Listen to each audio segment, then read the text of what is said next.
Good afternoon, everyone. I'm Jacqueline Ackerman of the Women's Philanthropy Institute. Just going to give folks a minute to log in to the webinar.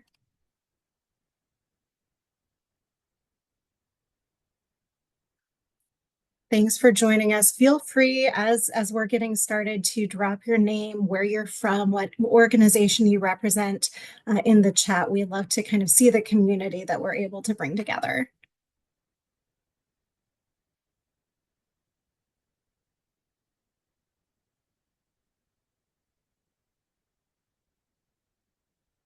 All right, I'm going to go ahead and get us started in the interest of time. I know we have a lot of really great content and really wonderful panelists to hear from today. So I'll go ahead and kick us off. Welcome. So happy to have everyone here for this launch webinar of our new publication, Women and Philanthropy, a literature review. I am so glad you can join us today in launching and publishing our newest report. Really excited. I will start with an overview of the findings before we transition to our panel discussion. And as you can see from the slide, we have a dynamic group of leaders who will help us unpack the findings. This report marks a major milestone for us. It's been 10 years since the Women's Philanthropy Institute first published a comprehensive review of everything that we knew about gender and philanthropy. And in the last 10 years, so much has changed. Women's philanthropy has become more visible, more values-driven, and more influential. It's been shaped by social movements, global crises, and a new generation of donors that is deeply motivated by the idea of equity and justice. So this updated review reflects all of that evolution, all of that change. It builds on the strong foundation of the Women's Philanthropy Institute's 2015 report.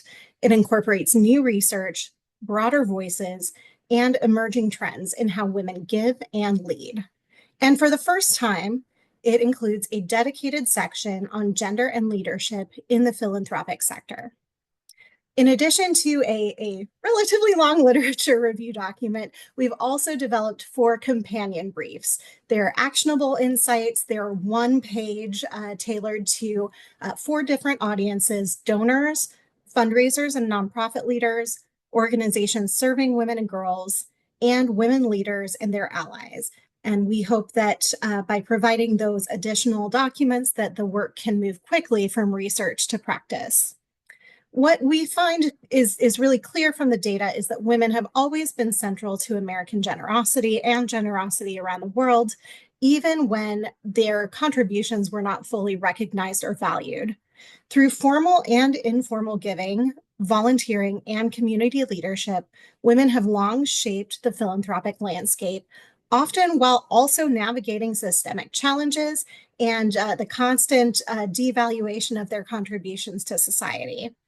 So in the last 10 years, between 2015 and 2025, we see that women's philanthropy has become more visible, values-driven, and influential, marked by increased awareness and recognition of women's leadership, greater responsiveness to social and political events, the rise of collective giving models, improved data on funding for women and girls, and growing decision-making power within households. So I'll go to our first key theme here, which is that women's giving is deeply values-driven and it's increasingly responsive to the social and political climate.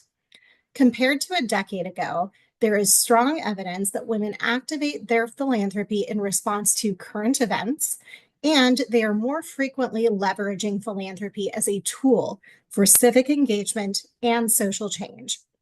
So they are increasingly directing their funds to causes aligned with, for example, racial equity, reproductive rights, and social justice. Moving to our second theme on collective power and household decision-making, we know that women are leveraging collective giving, especially giving circles. Giving circles were a major part of our 2015 review, but giving circles have only increased in number of participants involved, and in kind of the movement that they collectively represent.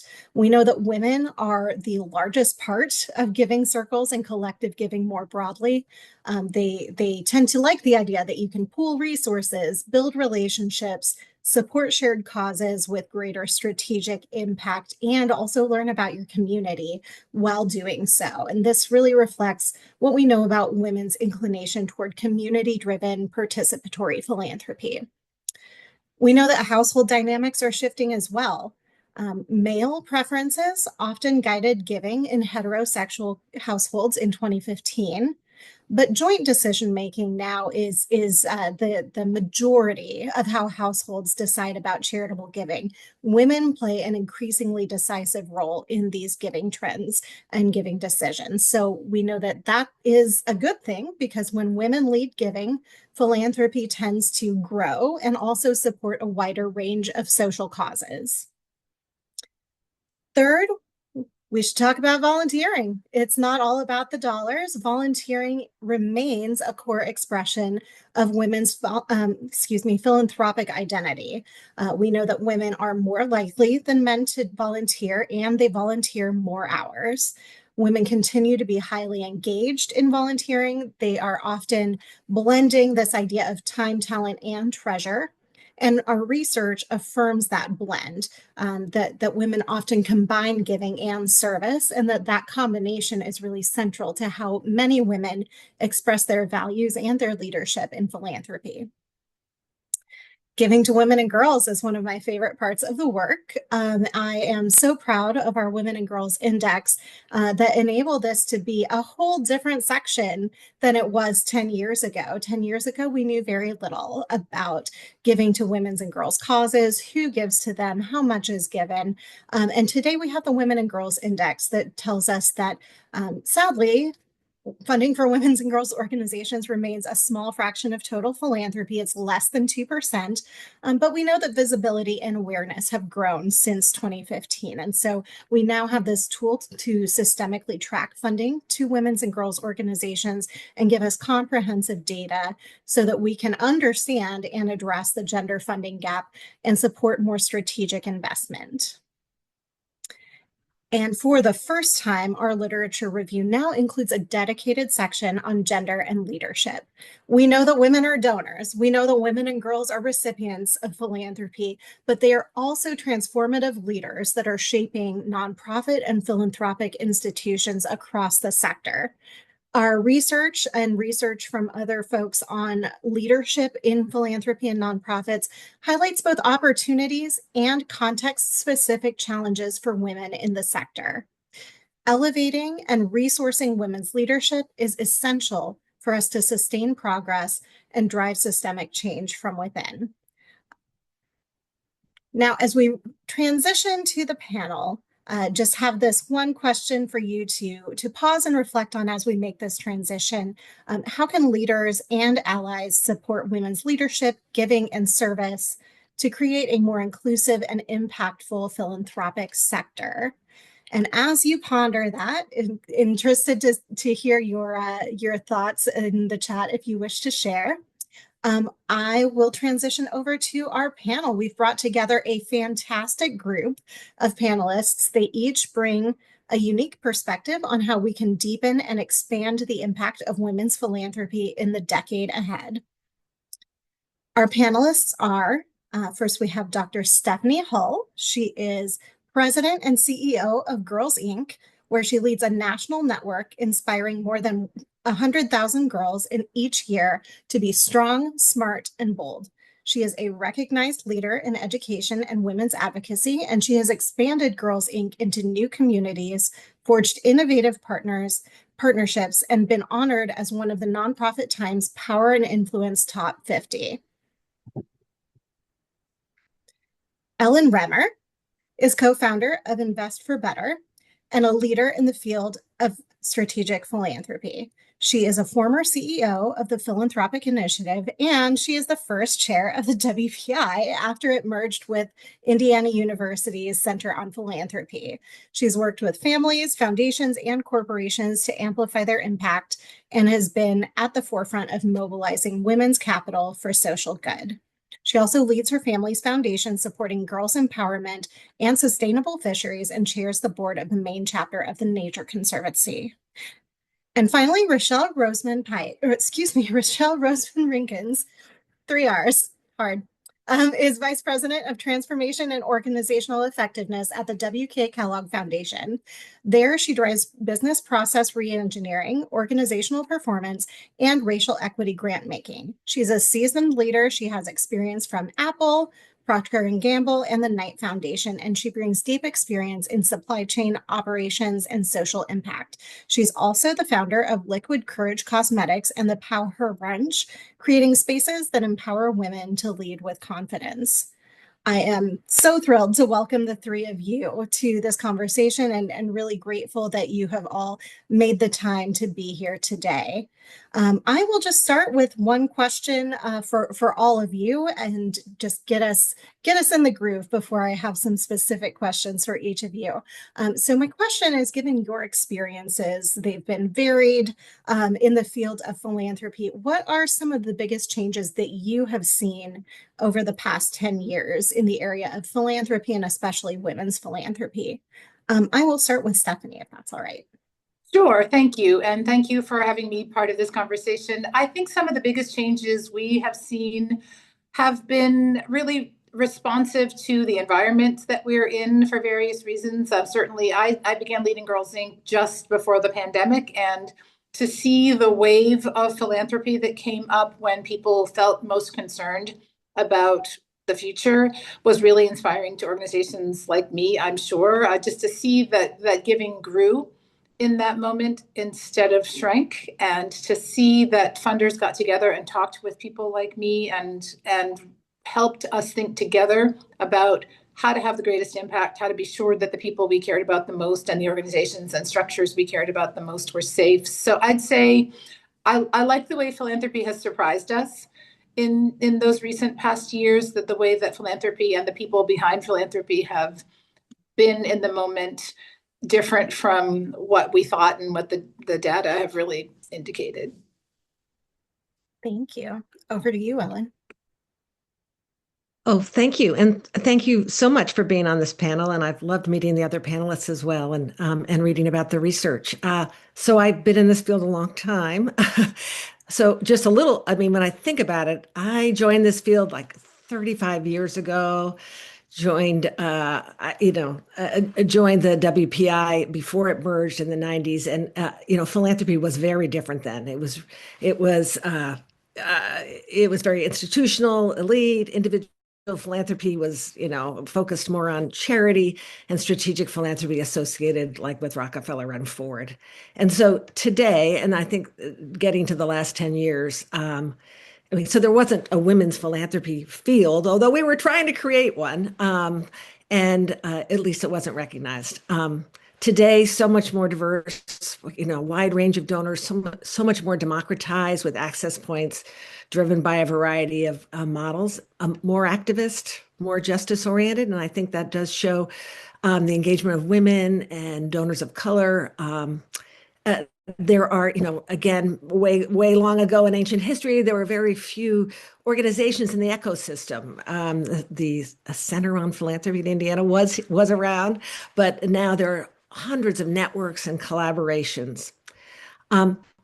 So the last 10 years, I'm going to focus on a couple of things. One is the huge concentration of wealth that continues to happen. And again, have advised donors for over 35 years. So the numbers have gotten huge in the last 10 years. The concentration of wealth, so that's a counterpoint to the democratization. And there are mega donors that are making a big impact.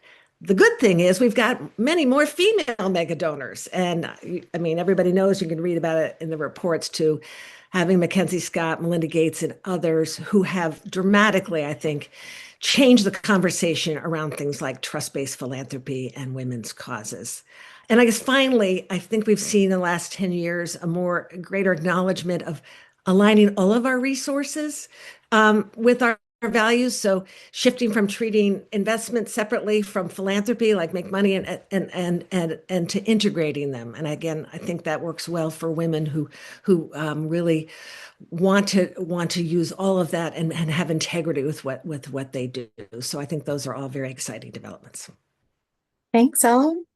Over to you, Rochelle. Sure. I think we've seen, and this is what sort of undergirds some of the research that you've pointed out, that we've seen the seeding and strengthening of giving models led by women. So giving circles, I believe, are a great example. They're largely led by women and growing exponentially. And at Kellogg, we began supporting collecting giving and local giving circles in communities of color nearly 2 decades ago. And so I think that that continues today through our catalyzing community giving portfolio. And I believe what makes these models so powerful is that they reflect the values women bring to giving. We're relationship based, we're deeply community rooted and focused on racial and gender equity. And because they're local, members can see and feel the impact. I think the other thing, I think that transformation actually starts from the inside out. And so I believe one of the changes that I've seen in our sector is around trust-based philanthropy. And so one of the things that we actually started to really uncover during COVID is how do we ensure that we are getting the funds to our grantee partners quicker? And so one of the things that I'm really excited about and I'm really proud of is that the Kellogg Foundation, 80% of our grant making is done in 60 business days or less. And so I think that that speaks to some of the shifts that we're seeing in the sector as well. Yeah. As someone who's applied for a couple grants, 60 days sounds pretty amazing. Let's take it back to Ellen. The research that we have found in this lit review suggests that women donors want to understand the why behind an organization's work. How have you seen women's growing control of wealth shape the way that narratives are told, and what might this mean for how we build long-term partnerships with women donors? Great. I mean, I think certainly that women, I mean, have always made their donations based on their beliefs about what they can do to help fix something wrong in the world or improve what's right and make the world even more beautiful. And women have traditionally not been doing it for social stature or prestige or tit for tat with this business partner, and that they as you show in the research, they care about the issues and the injustices and are excited about possibilities. And they want to do their due diligence. They want to go deep. They want to know the organization. They want to volunteer, as we know. They want to put their heart and soul into it.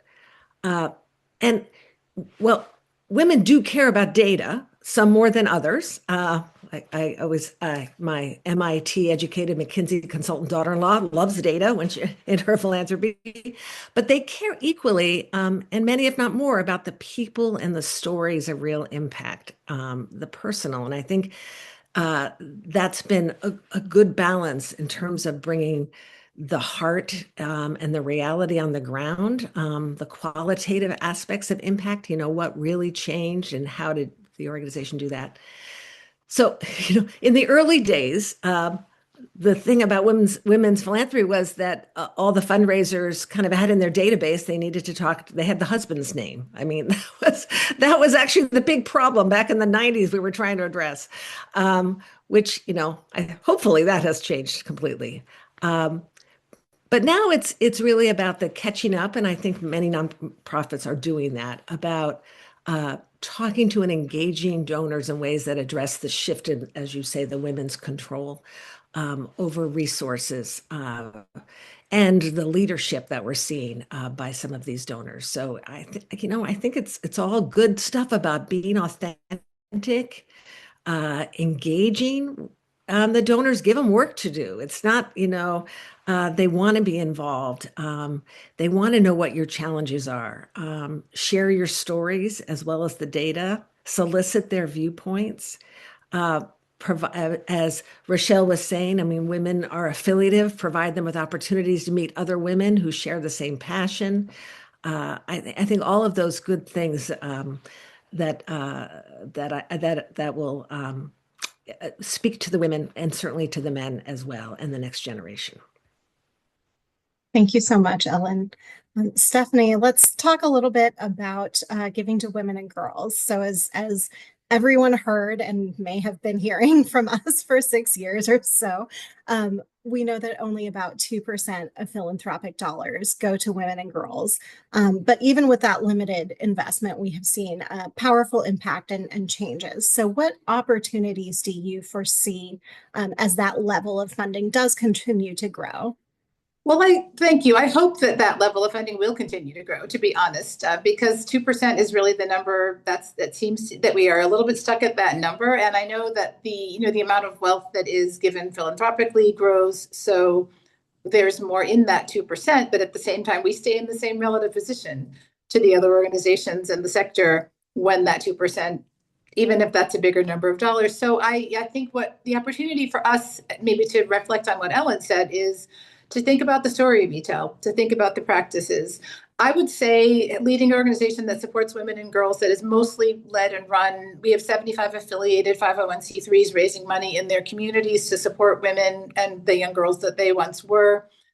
I don't know that it's necessarily all on them to do better, to tell their stories or to use data more effectively. I do think that we've become very proficient at that in the past. I think we also have really fought against having a scarcity mindset to say, I want part of the 2% that some other organization has. And where I plan to get my 3% is by taking 1% away from some other person. I think the opportunity really is for us to come together in groups of people in an ecosystem that says, when girls thrive, communities thrive. So let's go to the table to say, your community probably is looking for successful adults who are healthy, educated, independent, thoughtful, powerful people. You need them for the things you need to do. We make them where I work. And so we could come to the table to say, if we could think together about the impact that these people will have when they're a little bit older than they are now, we can think together about a better future and systemic change and those kinds of things. I think that's the only opportunity that we can really see at this point, because year after year, the work we do results in the same thing, which is sustaining us. We're learning to do better and better with those dollars. At the same time, as we do better and better, we see the incredible potential of these people. And the other part of your report spoke about women being transformative leaders when they're in philanthropy.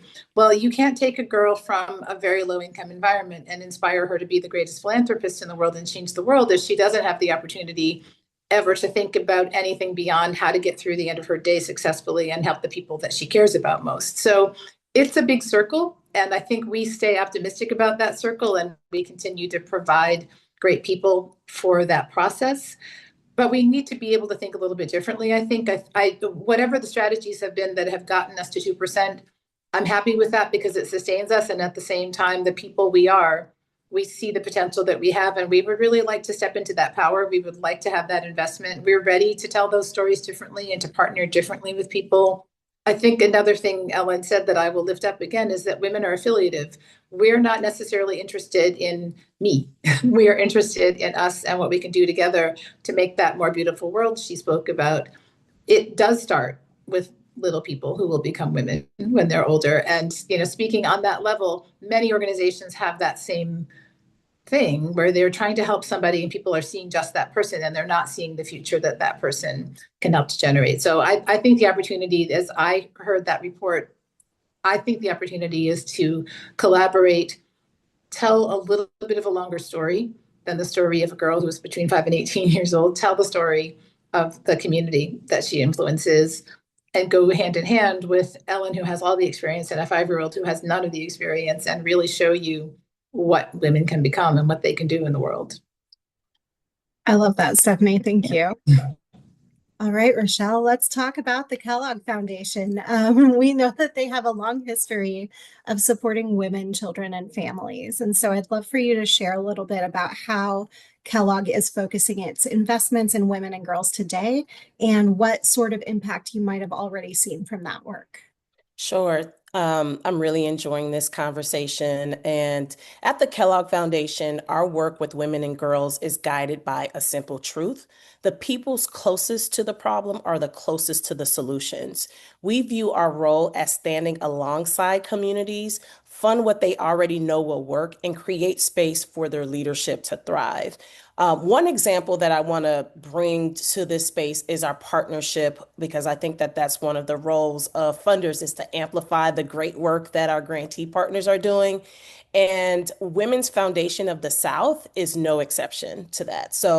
And their Women of Color at Rest initiative is something that I want to just share a little bit more with the audience today. So over the next 5 years, this effort will reach 300 women of color leaders across 13 Southern states. So each cohort receives something rarely funded by, but absolutely essential. Can anyone guess? Rest and renewal. That includes a 2-day healing retreat, a personal development grant, general ops support for their organizations, and a storytelling project to help amplify their voices.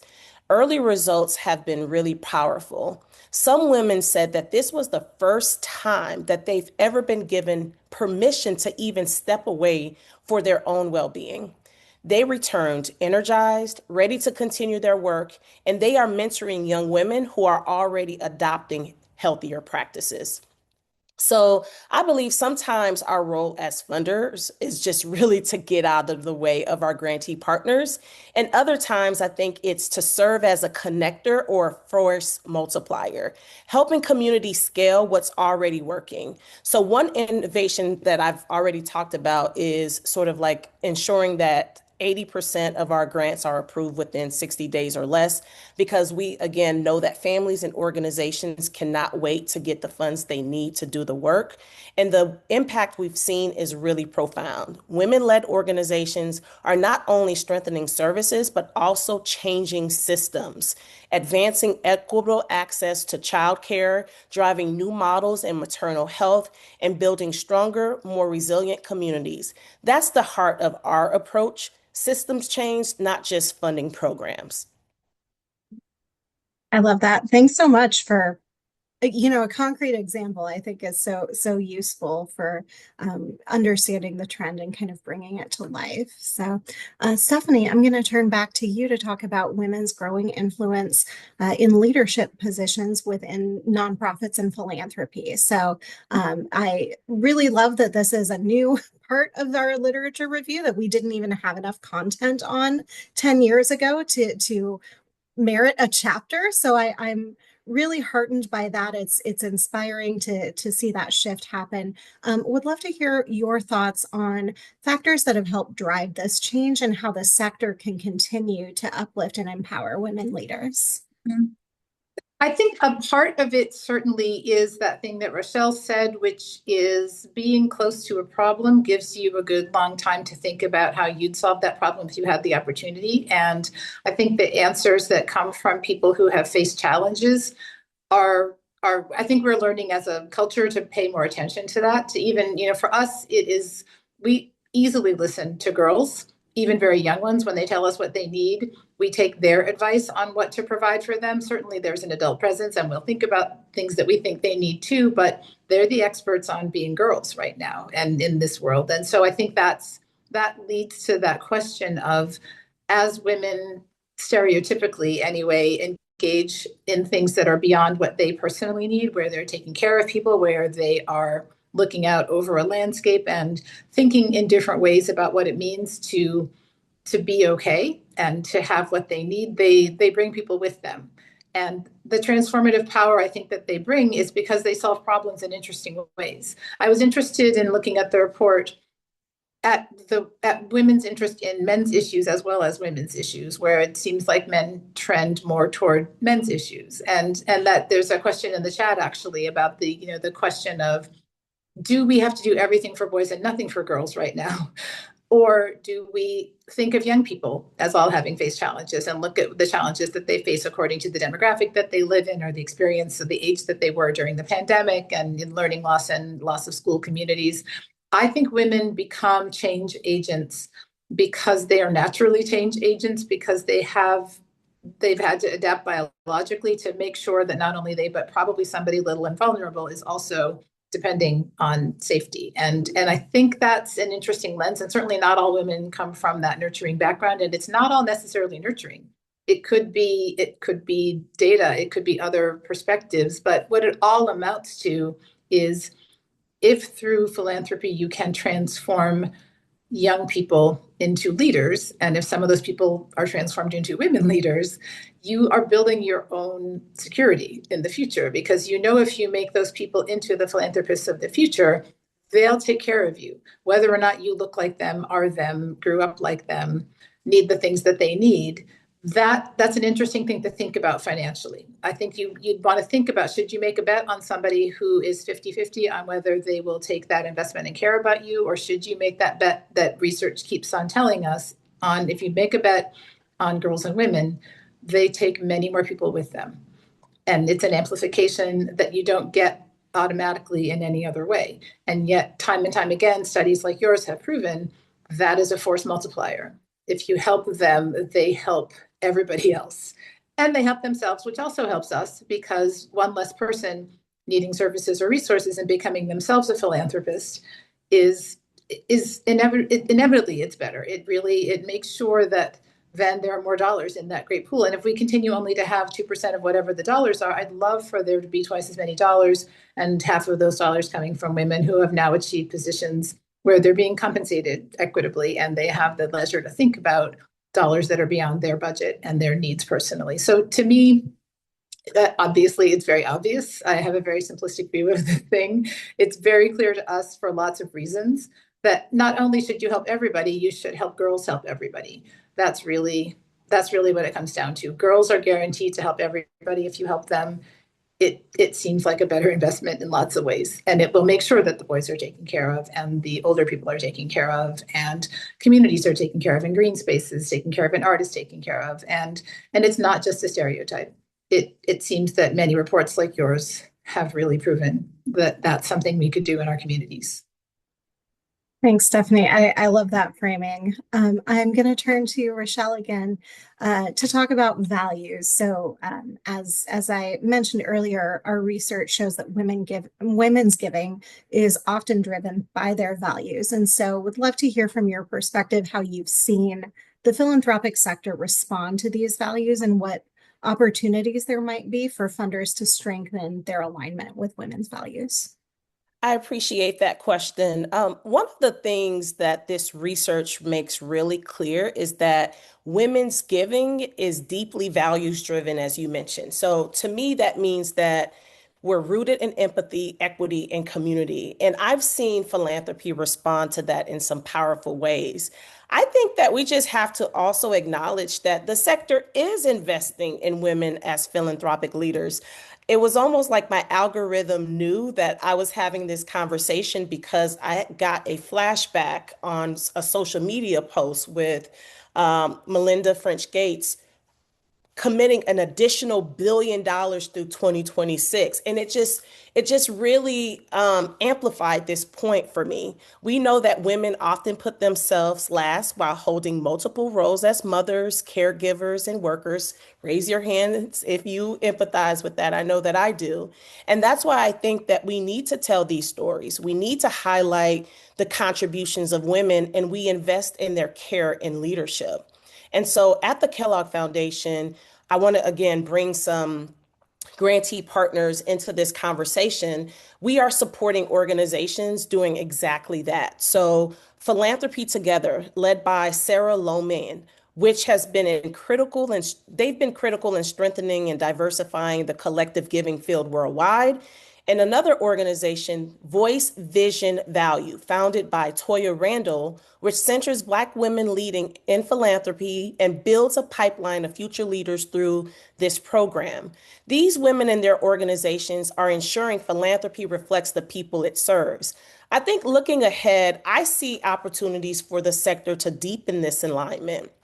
So what that means is that we need to do more of the above, right? Continued funding for giving models and networks driven by women and support for women's leadership and wellness, helping women donors dive deeper into their own giving strategies. One example is the Freedom School for Philanthropy, which is actually helping high net worth women donors articulate their giving values and align them with equity and justice.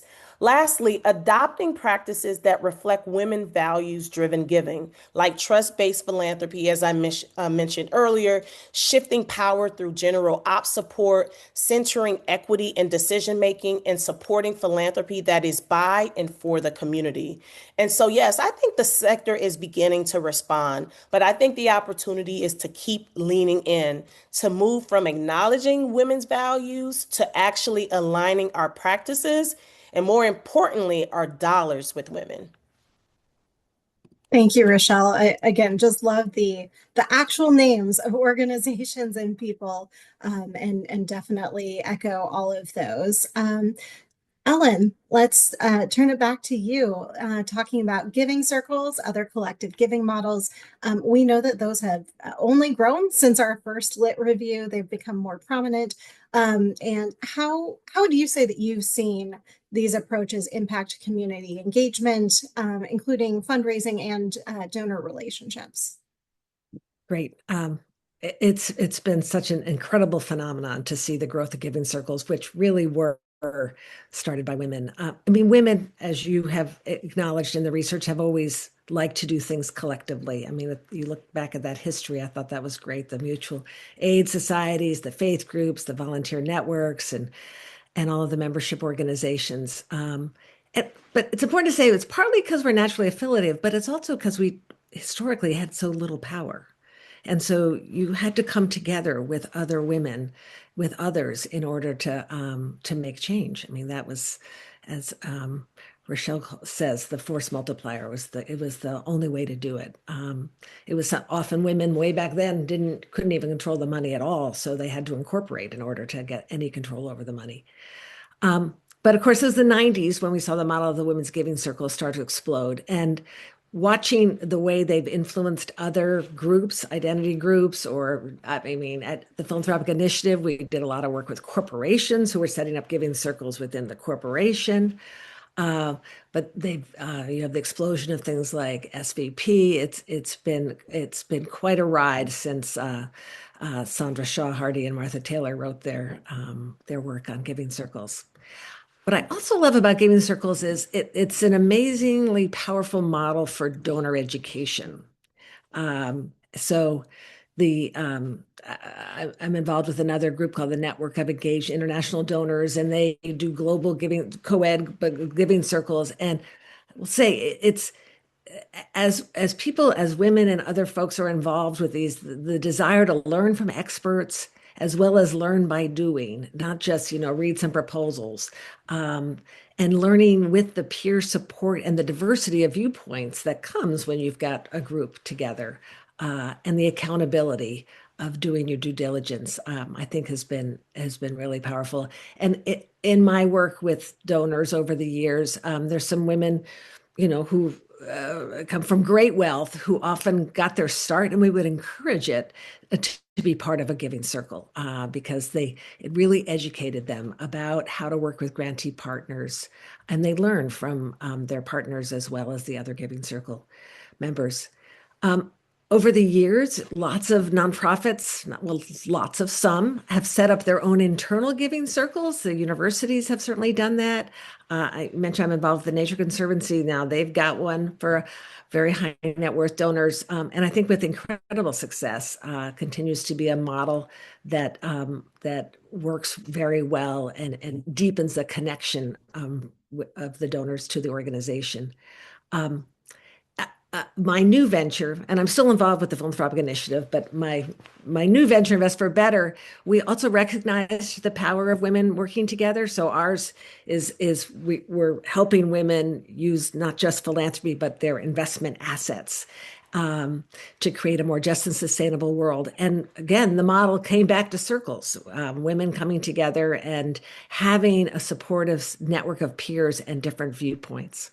So I think these collective models, great donor education, you build a great support network, you get diverse points of view, and for women, who are involved with it, just getting full integrity in their lives, and authenticity with the work that they're doing. I think it's been phenomenal, and it's improved the access to, it's I think it's been one of the great improvements in terms of democratizing the access to philanthropy. Absolutely. Thanks, Ellen. We are going to turn to some audience questions. So if you have a question for any or all of the panelists, please throw that in the Q&A. If we aren't able to get to yours, we will try to address it in our follow-up email to all registrants. But I'm going to start with one that was addressed to Rochelle, so I'll let you kick it off, but would certainly welcome any other input from Ellen or Stephanie. It's about trust-based philanthropy. And the person who asked this is curious to hear what research says about trust-based philanthropy, but also specifically what that might mean for dismantling the overhead myth and its impact on giving. I didn't hear the last part Oh, of it. sorry. Specifically what it might mean for dismantling the overhead myth. So yeah, so the concept that for our audience, just in case, the concept that an organization's overhead is somehow indicative of its values, and the less overhead they have, the more investment worthy they are, which is a myth that a lot of us in the sector try to push back against, and that impact on people's giving. Yeah, I think that Kellogg Foundation, as I mentioned, has been doing a lot of internal work for decades to get to what the sector is now calling trust-based philanthropy. And so I would say that it starts with relationship.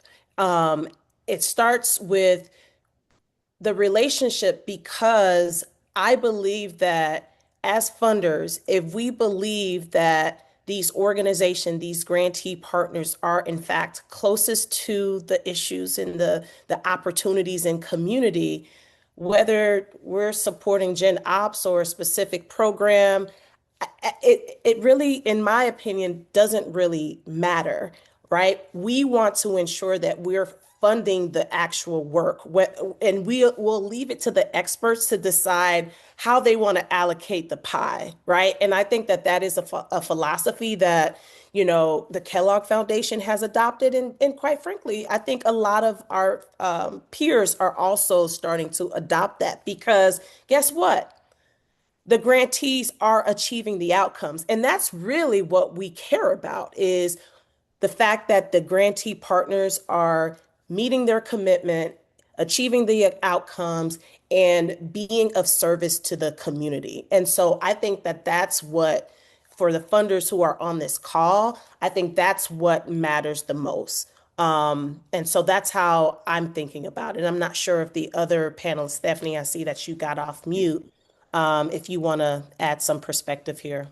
I would also say, I mean, I love hearing that from a funder. I would also say that a thing that's been useful for us and for organizations like ours is the trust of being in dialogue with the funder in a new way. I've been part of big grants that also had communities of practice grants where a bunch of organizations in the sector and in the space have been asked to do something together, and we are allowed to talk to each other. In fact, we are somewhat mandated to talk to each other and to share best practices and to be honest about hits and misses within the grant so that ultimately the funding does actually get the work done. But if three of us are trying the same thing and I try it first and it is a spectacular failure, I'd be allowed to say, don't anybody do this. And then more dollars get invested properly. Not that we've ever failed to do anything we've tried, I'll hasten to say. But I think it's important to be allowed to be honest and to be in dialogue. And I think when funders step back and say, you know best, and we come back to say, but can you also tell us things that you know? I think that's when we have a really excellent conversation. It's not true that we can do this all on one side, all on the other side. And I love the ability to be transparent and share struggles and share triumphs and get those things to spread over other partnerships and other grantees.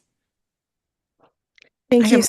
I have Go almost ahead. nothing to add because you all said it perfectly. And I do believe there has been trust-based philanthropy for a long time. I mean, uh, and it's interesting now working with newer donors who hear the buzzword and want to do it. I think, Rochelle, you said it perfectly.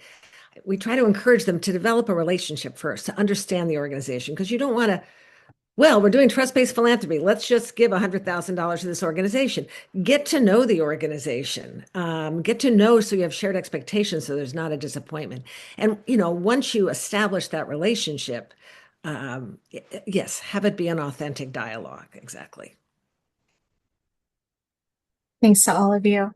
I'll throw another one out to perhaps Ellen, but really whomever. This attendee says, looking at the anticipated wealth transfer to women that is ongoing, it started, it continues today. What can the philanthropic sector do better to meet women donors' needs and also to leverage these resources to support social movement needs? I don't think I'm the only one that needs to address this one at all. Anyone, everyone. I mean, I'll jump in to say, I think that the idea of people coming together, when things happen generationally and people think together, either forming giving circles or getting together to talk about what this looks like, it helps when dollars and thoughts are concentrated in this environment. Little bits going every which way can dilute the impact ultimately, and whether or not we're the beneficiaries. I've seen in several instances when people get behind something in a powerful way, it's all part of the same world, and so if the movement is to create green space so that people have healthy environments, doesn't necessarily directly affect the thing I'm trying to do, but it does directly affect the thing I'm trying to do, because the healthier and happier people are, I can always sort of find a place for us in it. And I think it's interesting to see women get together to think about what most needs to be addressed, knowing that they never forget that other things need to be addressed too. So I'm all in favor of this idea of people getting together and saying, hey, here's the area of greatest need. Let's all push in this direction. But it doesn't mean nobody else gets anything. And that's the other thing about it. It's not the zero-sum game. And I think that's also inspiring. And we can also learn how to be patient, how to get our ducks in a row, how to be ready when the time comes to put the weight behind the thing that we might individually do. The only thing I would say is that it feels like philanthropy can be a black box. And as someone, I would say I'm still relatively new-ish to philanthropy. And based on my lived experience, I've been given since I was 5 years old, right? Because I was introduced to this model of giving back in the church. And so but it wasn't until I joined the foundation space where I even learned about donor advised funds, right? And so as I think about, your question or the question that was asked here, I think that we need to democratize the actual knowledge around philanthropy, right? And I think that that's what these women need, right? Because they might not even understand the different tools that they have for their giving, right? Based on where they might be, right? And so I think that, that's what we need more of in this moment, especially as, the wealth transfer happens for women. And obviously we have some really great examples, like, Melinda Gates. But I'm not a billionaire like Melinda Gates. But there is an option, right? There is a resource or a structure that might fit where I am with my donor strategy. I love that. Thank you so much. I am going to come to each of our panelists with a wrap-up question, and just really appreciate all of the dialogue that we've had today. So the literature review covers our last 10 years, and we started out reflecting on what's changed over that decade. Let's think to the next 10 years. So if we imagine women's philanthropy 2035, 10 years from now, what do you hope looks different, whether that's donor engagement, leadership representation, or the ways in which philanthropy might influence social change? I will start with Stephanie. It's hard to know what I think needs to be different in a global way. I mean, I've thought hard about this, and I think the obvious answer is that I might say, well, we're at 3% or that, the trend. But I think what I'd really like to see is that the parts of the pie move around and that the sectors redefine themselves so that there's a better understanding that where women and girls are within where education is or human services is or that kind of thing is a much more fluid space. That the dollars go where the people need them to go and don't feel scarce and don't feel like the framework is, as I said earlier, if I win, Rochelle loses. If Rochelle and I win, Ellen loses. But that instead, we use the things we do with the dollars that we get and the influence and the relationships that we have to make philanthropy itself bigger and to move it more in the direction of solving problems efficiently. I think the only way more dollars will come really is if we all get more efficient. So it is things like better relationships between philanthropists and the people that they support. It is things like more data and more responsiveness to some of the technology that can make things simpler so that more of the dollars go directly toward the things that people care about. And I don't need to worry if the thing people care about is pets or if the thing people care about is nature conservancy. I just need to see how giving is done well and how grantees perform well. And we're part of a thing where there's a lot of trust in the thing that this system is. That when I give, great things happen. When I get the money for the thing that I said I would do, great things happen.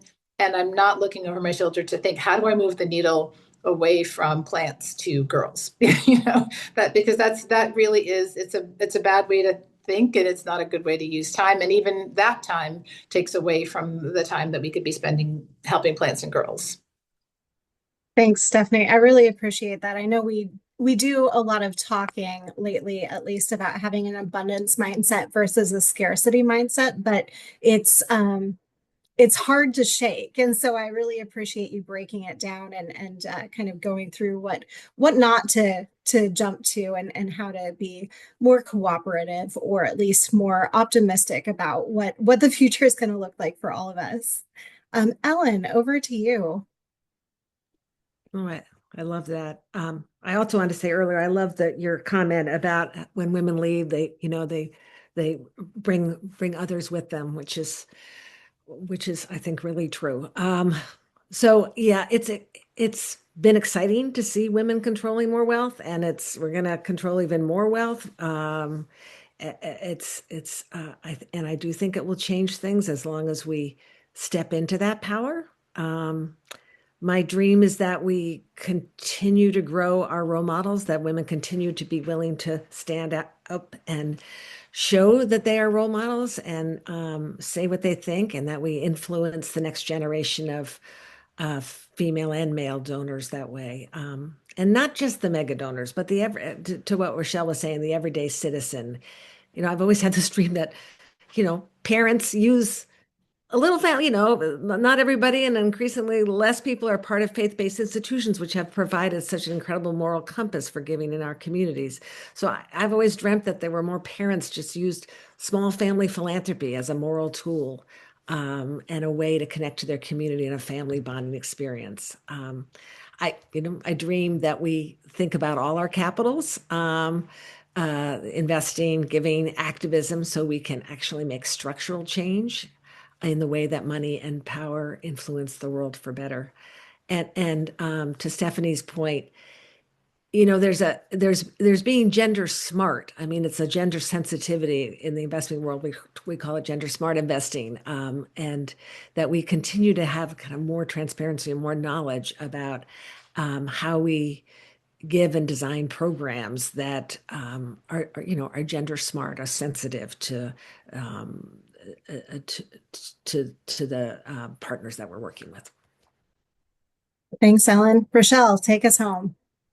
So I love this exercise because, I just don't think we do this enough, right? Sometimes we end up in, this is today, September 16. We don't do enough of the visioning and thinking about the future. So I'm really excited about about this question. I think I would say, if I were to look 10 years ahead, here's what I hope. Right now, we know that women holds a significant portion of nonprofit staff, but are underrepresented in executive roles, right? And so my hope is that women hold a much greater share of leadership positions across philanthropy. Second, that the gender funding gap is closed. I know that we've talked about this ad nauseum at this point, but that women's and girl organizations we know are thriving, but not surviving on less than 2% of all giving.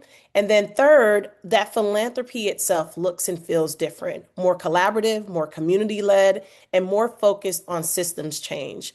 I've seen people, as I mentioned, come to philanthropy in so many ways. For me, it was the church, some through family traditions, community ties, or through their own lived experiences of inequity. And that's why I think it's so important for funders to create entry points that honor those stories and to streamline the process so it's easier for women and girls to access the funds they need. And so, as a field, I think what I'm learning is something very important that over the past decade that communities have the answers and our job is to listen, partner, and resource them. That's the shift I want to see deepen over the next 10 years. If we do that, I think women's philanthropy won't just be about generosity, it will be about reshaping systems for equity and justice. Thank you so much, Rochelle.